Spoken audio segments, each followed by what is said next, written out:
Xəbərmi YouTube kanalının daimi izləyiciləri, hər birinizi salamlayıram.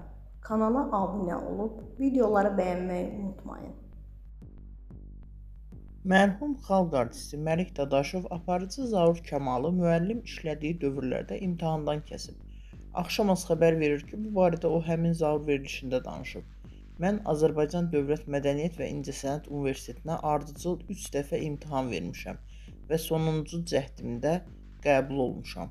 İkinci ildə Məlik Dadaşov mənə 2 yazdı. Çox ciddi adam idi. Qeyd edək ki, Məlik Dadaşov mərhum xalq artisti Rafael Dadaşovun atasıdır. O, Azərbaycan Dövlət Mədəniyyət və İncəsənət Universitetində aktyor sənətindən dərs deyirdi.